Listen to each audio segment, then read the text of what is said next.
I've been contacted by several nearby residents regarding the application, in addition to having read the public comments. While I do sympathise with many of the concerns raised, I recognise that the application only seeks outline permission for the development of homes, and several of the issues referenced in objections are not able to be considered until a reserved matters is submitted.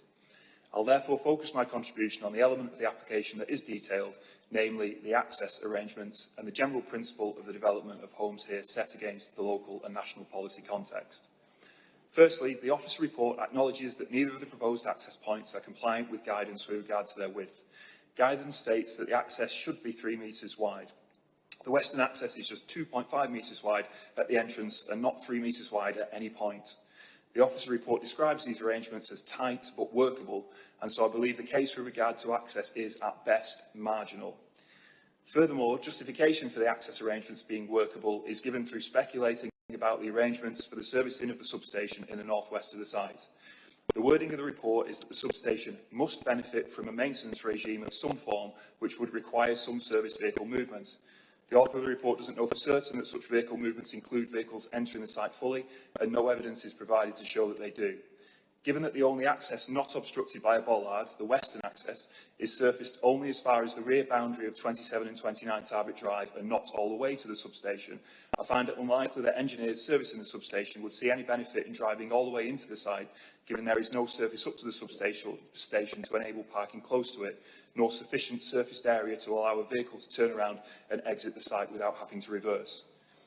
Turning to the policy argument used to justify approval, namely engagement of paragraph 11D of the National Planning Policy Framework, this policy is only engaged because of the Council's failure to demonstrate a 5-year housing land supply.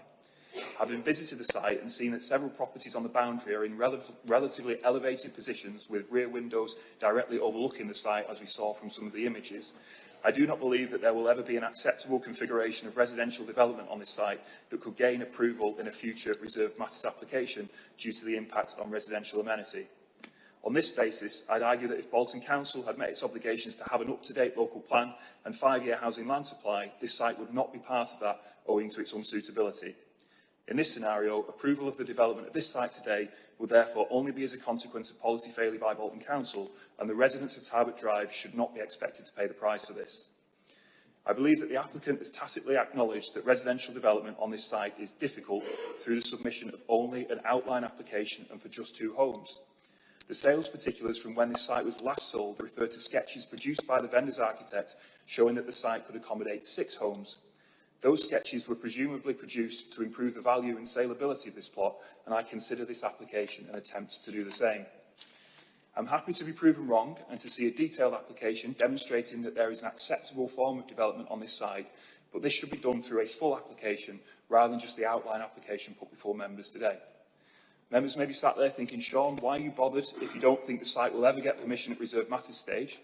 But I do not believe the Council should be party to granting outline permission, indicating that the site can be developed in future, when in reality it likely never will be. I therefore request that the committee refuses this application with the non-compliance of the proposed access arrangements with guidance cited as the reason for refusal. Thank you very much, Chair.